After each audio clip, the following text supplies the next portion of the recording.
এই বিষয়টা অত্যন্ত গুরুত্বপূর্ণ এবং সব মুসলমানের জানা দরকার, জীবনভর মনে রাখা দরকার যে কেন আমি নামাজে মনোযোগী হতে পারি।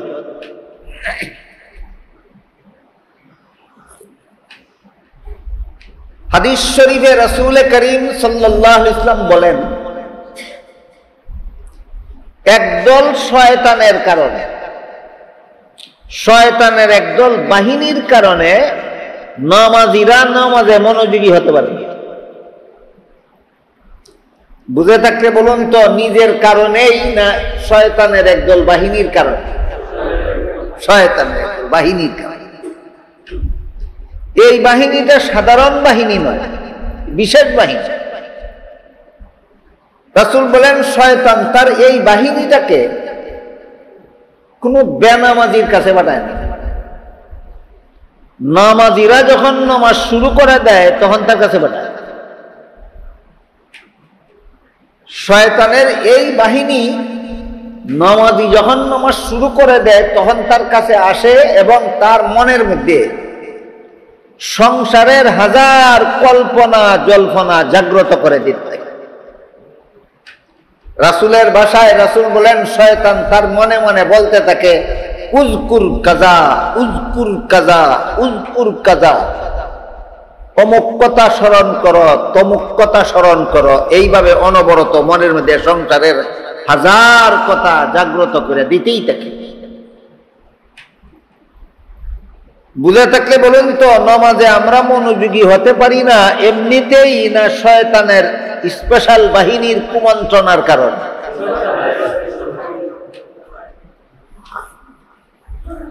এমত অবস্থায় নামাজীর সামনে রাস্তা দুইটা। একটা হলো তুমি তোমার মনটাকে শয়তানের বাহিনীর হাতে সুপর্দ করে দিয়েই রাখো, তুমি একদিকে নামাজ পড়তেই থাকো আর শয়তান তোমার মনকে নিয়ে খেলা করতেই থাকো। এটা হলো এক পথ। আর এক পথ হইল শয়তানের এই বাহিনীর হাত থেকে তোমার মনটাকে নামাজের আল্লাহর ধ্যানে মগ্ন করার চেষ্টা সাধনা চালাও। পথ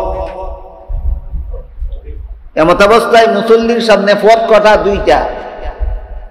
হয়তো তোমার মনটাকে নিয়ে শয়তানের বাহিনীকে খেলা করতে দাও, সে খেলতেই থাকবে সারা জীবন। কোনদিন শয়তান তোমার মনকে নিয়ে নামাজে খেলা করা ছাড়া খেলা না করে ছাড়বে না।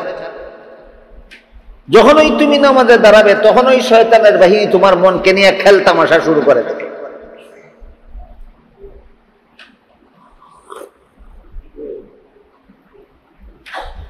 হাকিমুল উম্মত হযরত আল্লামা আশরাফ আলী থানভী রাহমাতুল্লাহি আলাইহির কাছে এক ব্যক্তি বলেছিল, হুজুর আমার একটা জিনিস নিজের হাতে কোথায় রেখেছি আমার মনে নাই, হারিয়ে গেছে, আমি জিনিসটা কিভাবে পাইতে পারি? তিনি বললেন, বেশি বেশি নফল নামাজ পড়ো। ওই লোক বেশি বেশি নফল নামাজ পড়তে হয়েছে না। কিছুক্ষণ নফল নামাজ পড়া মাত্রই শয়তান তার মনে জাগ্রত করে দিয়েছে যে জিনিসটা অমুক কানে রেখেছে। শয়তান যখন দেখলো হাকিমুল উম্মতের কথায় এই লোকের জিনিসটা হারাইয়া যে পরিমাণ ক্ষতি হয়েছিল, নফল নামাজ পড়া তার চেয়ে বেশি লাভবান হয়ে যাচ্ছে, তখন শয়তান তাকে ওই জিনিসটা কোথায় রেখেছে স্মরণ করাইয়া দিয়েছে। হাকিমুল উম্মতের এই কথা জানা ছিল যে মানুষের মন যে নিয়ে সংসারের কল্পনা জল্পনায় লিপ্ত করে রাখে শয়তানের বাহিনী। কাজেই সংসারের কথা তার মনে জাগ্রত করে দেওয়া শয়তানের কাজ। তার হারানো জিনিসটা কোথায় রেখেছে নফল নামাজ পড়া শুরু করলেই শয়তান স্মরণ করাইয়া দিবে। কাজেই নামাজ আমরা যারা পড়ি, আমাদের সামনে দুইটা রাস্তা। একটা হলো আমার মনটাকে শয়তানের হাতে দিয়ে রাখবো, আর শয়তান যতক্ষণ আমি নামাজে থাকি ততক্ষণ আমার মনকে নিয়ে শয়তান খেলা করবে। এই নামাজ বিফল নামাজ, এই নামাজ সফল নামাজ নয়। এমন নমাজীদেরকে হাসরের বিচারে শাস্তি ভোগ করতে হবে। যাদের মন নমাজে তো থাকে না শয়তানের কারণে, কিন্তু সে নিজে মনটাকে নমাজে ধরে রাখার চেষ্টাও করে না। দ্বিতীয় পথ হলো আমাদের যে আমরা তখন মনটাকে নমাজে ধরে রাখার চেষ্টা চালিয়ে যাই। চেষ্টাটা যদি আমি চালিয়ে যাই, কি চেষ্টা আমি একটু পরে বলতেছি। মন রইল নমাজে না সংসারে চলে গেল, এটা দেখার ব্যাপার না। মনটাকে আমি নমাজে ধরে রাখার চেষ্টা চালু রাখলাম কিনা সেটা দেখার ব্যাপার। শয়তান যদি শতবারও আমার মন সংসারের কল্পনায় নিয়ে যায়, শয়তান যদি 1000 বারও আমার মনকে সংসারের কল্পনায় নিয়ে যায়, আর আমি যদি মনটাকে নমাজে ধরে রাখার চেষ্টাটা চালু রাখি, তাহলে শয়তান যে নিয়ে গেল এইটা আল্লাহ আমাকে মাফ করে দেবে।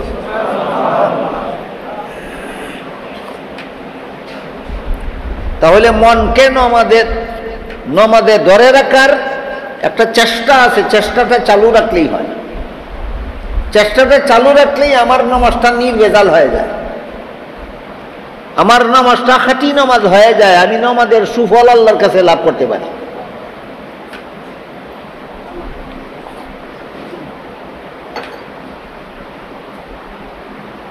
এই দৃষ্টিকোণ থেকে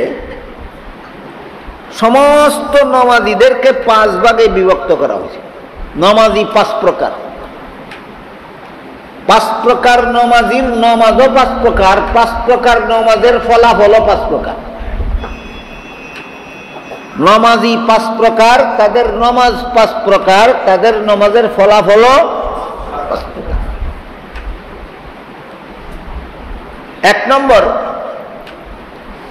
ওই সমস্ত নামাজি যারা মাঝে মধ্যে নামাজ পড়ে, মাঝে মধ্যে পড়ে না।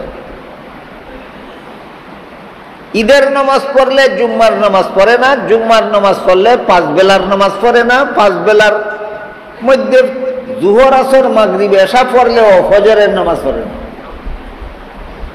এটা হলো 1 প্রকার নামাজ। এদের নামাজের ফলাফল, এরা যেই বেলার ফরজ নামাজটাই পড়ল না, এই বেলার ফরজ নামাজটা না পড়ার কারণে তাকে জাহান্নামের শাস্তি ভোগ করতে হবে। 5 বেলার ফরজ নামাজ না পড়া কবিরা গুনাহ, আর যে কোনো কবিরা গুনার শাস্তি হইল জাহান্নাম। যে কোনো কবিরা গুনার শাস্তি জাহান্নাম। সুতরাং 1 বেলার ফরজ নামাজ যেই ব্যক্তি পড়ল না, সে জাহান্নামের শাস্তির যোগ্য হয়ে গেল। নামাজ না পড়ার শাস্তি জাহান্নামে গিয়ে ভোগ করতে হবে।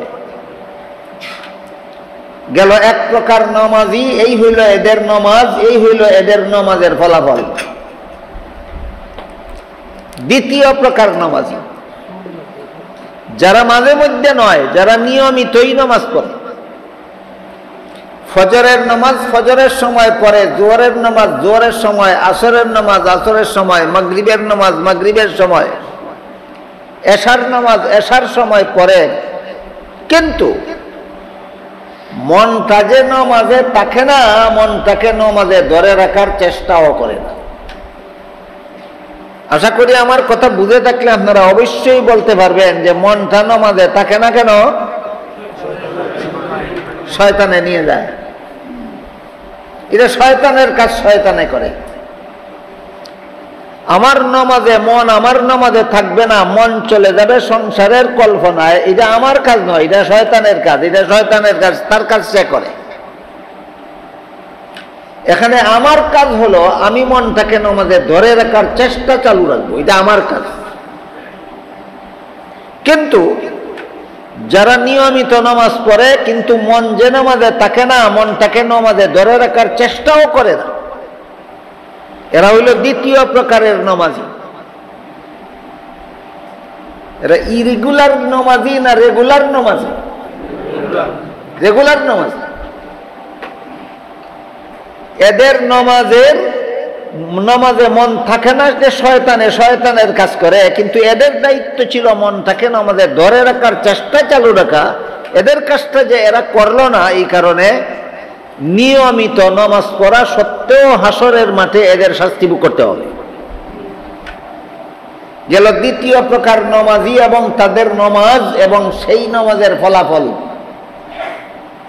আপনারা কি চান নিয়মিত 5 বেলা নামাজ পড়েও হাসরের মাঠে শাস্তি ভোগ করবেন? তাহলে করতে হবে কি? মনটাকে নমাজে ধরে রাখার চেষ্টা করতে হবে। এটা আমার কাজ, এটা আমার কাজ। এবার তৃতীয় প্রকার নমাজি। তৃতীয় প্রকার নমাজি হলো তারা যারা নিয়মিত নামাজ পড়ে, মন নামাজে না থাকলেও মনটাকে নামাজে ধরে রাখার চেষ্টা চালু রাখে। মনটাকে নামাজে ধরে রাখার চেষ্টা চালু রাখে। এই চেষ্টাটা কি? এই চেষ্টাটা বিভিন্ন রকমের আছে। তোর মধ্যে আলেমদের জন্য একটা পদ্ধতি আছে, মনটাকে নামাজে ধরে রাখার চেষ্টা করার একটা পদ্ধতি আছে আলেমদের জন্য। আর একটা পদ্ধতি আছে যারা আলেম নন তাদের জন্য। আমি এই দুইটা পদ্ধতির কথাই আজকে আলোচনা করি। যারা আলেম, যারা নামাজে সূরা, কেরাত, তাসবিহ, তাহলিল, দোয়া, দুরুদ যা কিছু পড়েন, এইগুলির অর্থ যারা বুঝেন, যারা সুবহানাকা আল্লাহুম্মা অর্থ বুঝেন, যারা ওয়া বিহামদিকা অর্থ বুঝেন, যারা ওয়া তাআলা জাদ্দুকা অর্থ বুঝেন, যারা ওয়া লা ইলাহা গায়রুকা অর্থ বুঝেন, তারা যা কিছু পড়বেন নামাজের ভিতরে সবগুলি পড়ার অর্থের দিকে লক্ষ্য রাখবেন, তবেই মনটা নামাজে ধরে রাখার চেষ্টা চালু থাকবে। বলেন তো এই পদ্ধতিতে মনটাকে নামাজে ধরে রাখা যারা আলেম নন তাদের পক্ষে সম্ভব না শুধু আলেমদের পক্ষে সম্ভব? শুধু আলেমদের পক্ষে সম্ভব। আলেমগণের জন্য মনটাকে নামাজে ধরে রাখার সিস্টেম হলো, আমি যা কিছু পড়ব সবগুলির অর্থের দিকে লক্ষ্য রেখে পড়ব। আমি যখন আউযু বিল্লাহি মিনাশ শাইতানির রাজিম পড়ব তখন লক্ষ্য করব এর অর্থটা কি। আমি যখন বিসমিল্লাহির রহমানির রহিম পড়ব তখন আমি লক্ষ্য করব এর অর্থটা কি। আমি যখন আলহামদুলিল্লাহি রাব্বিল আলামিন পড়ব আমি লক্ষ্য রাখবো এর অর্থটা কি। আমি যখন আর রহমানির রহিম পড়ব তখন লক্ষ্য রাখবো এর অর্থটা কি। আমি যখন মালিকি ইয়াউমিদ্দিন পড়ব লক্ষ্য রাখবো এর অর্থটা কি। আমি যখন সুবহান রাব্বিয়াল আযীম পড়ব, আমি যখন সুবহান রাব্বিয়াল আলা পড়ব আমি লক্ষ্য রাখবো তার অর্থটা কি। আমি যখন আত-তাহিয়্যাতু লিল্লাহি ওয়াস-সালাওয়াতু ওয়াত-তাইয়্যিবাতু পড়ব আমি লক্ষ্য রাখবো এর অর্থটা কি। আমি যখন আল্লাহুম্মা সাল্লি আলা মুহাম্মাদিন ওয়া আলা আলি মুহাম্মাদিন পড়ব আমি লক্ষ্য রাখবো এর অর্থটা কি। আমি যখন দোয়ায়ে মাসুরা পড়ব, দোয়ায়ে কুনুত পড়ব আমি লক্ষ্য রাখবো তার অর্থটা কি। এটাই আমার জন্য মনটাকে নামাজে ধরে রাখার ব্যবস্থা। এই ব্যবস্থাটা সকলের জন্য না শুধু আলেমের জন্য? আলেমদের। যারা আলেম নন তাদের পক্ষে এই ব্যবস্থায় মনকে নামাজে ধরে রাখার সুযোগ নাই। তাদের জন্য মুফাসসিরিন কেরাম তাফসীরের কিতাবে অন্যান্য যেসব ব্যবস্থা লিখেছেন এর মধ্যে একটা উল্লেখযোগ্য ব্যবস্থা হলো, এক হাদিসে রাসূল করিম সাল্লাল্লাহু আলাইহি ওয়াসাল্লাম বলেন, আনতা আবুদাল্লাহ কাআন্নাকা তারাহু। জিবরিল ফেরেশতা রাসূলকে জিজ্ঞাসা করেছিলেন নির্ভেজাল ইবাদত কোনটা। আল্লাহর ইবাদত যে আমরা করি ইবাদতটা বেজাল কিভাবে হয় আর নির্ভেজাল কিভাবে হয়। রাসূল বলেন নির্ভেজাল ইবাদত হলো তুমি এমন ভাবে আল্লাহর ইবাদত করবে যেন তুমি আল্লাহকে দেখতেছো। তবে দুনিয়ার জীবনে কোনো মানুষের পক্ষে চর্মচোখে আল্লাহকে দেখার ব্যবস্থা নাই। এটা আর এক স্বতন্ত্র বিষয়।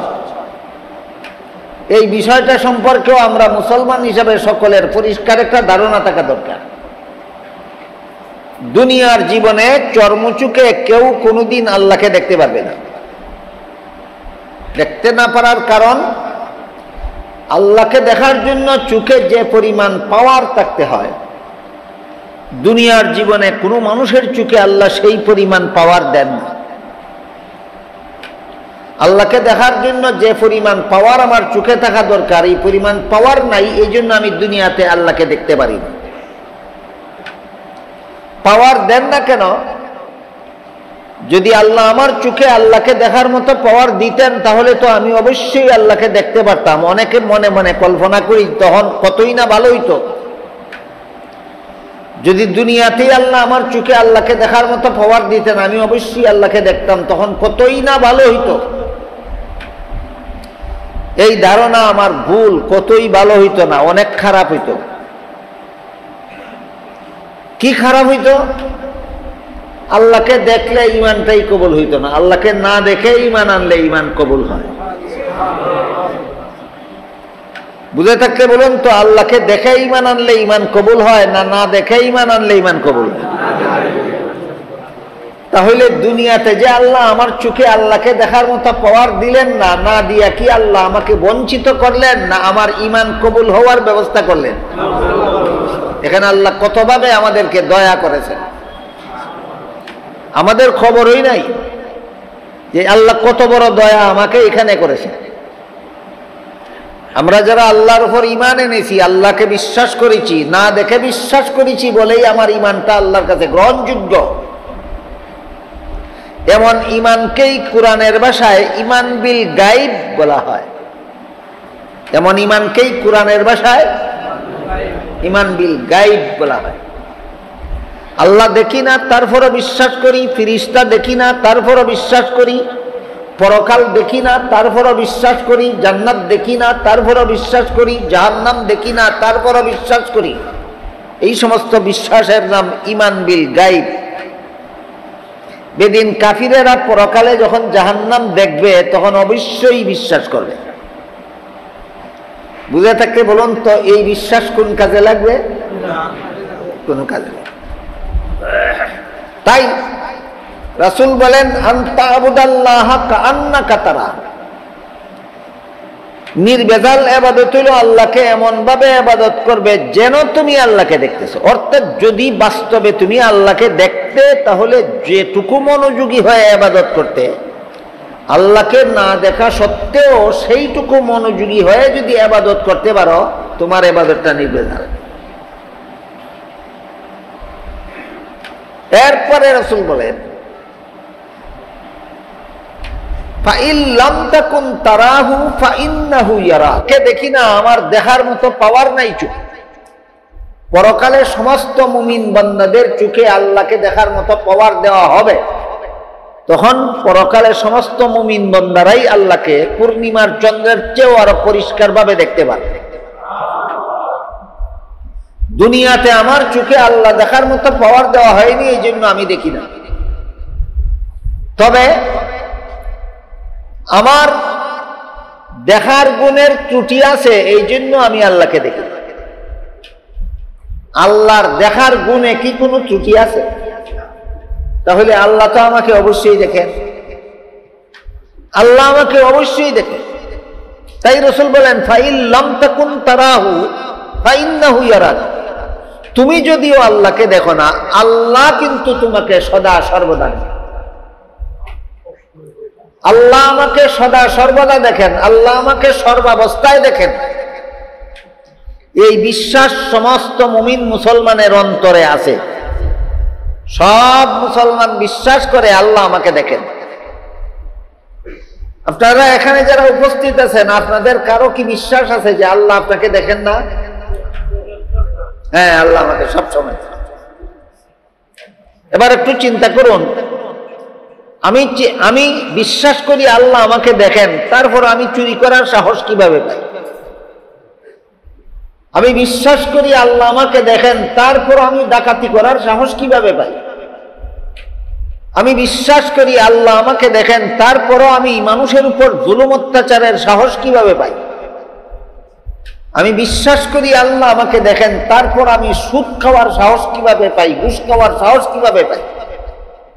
মদ খাওয়ার সাহস পাই কিভাবে? গাঁজা খাওয়ার সাহস পাই কিভাবে? দুর্নীতি, জালিয়াতি, দুষ্কৃতি করার সাহস কিভাবে পাই? অথচ বিশ্বাস করি আল্লাহ আমার সব কার্যকলাপ দেখেন। একদিকে বিশ্বাস করে আল্লাহ আমার সব কার্যকলাপ দেখেন, অপরদিকে সব কার্যকলাপ তার দুষ্কৃতি। এমন কেন হয়? তার কারণ এই যে আমরা সমস্ত মুসলমানেরা বিশ্বাস করি যে আল্লাহ আমাকে সর্বাবস্থায় দেখেন, এই বিশ্বাসটা দুই প্রকার। এক প্রকার বিশ্বাস হলো ঘুমন্ত, আর এক প্রকার বিশ্বাস আছে জাগ্রত। এবার বলুন একটু দয়া করে, আমরা যে সবাই বিশ্বাস করি আল্লাহ আমাকে সর্বাবস্থায় দেখেন, এই বিশ্বাসটা কত প্রকার? একটা বিশ্বাস ঘুমন্ত, আর একটা বিশ্বাস জাগ্রত।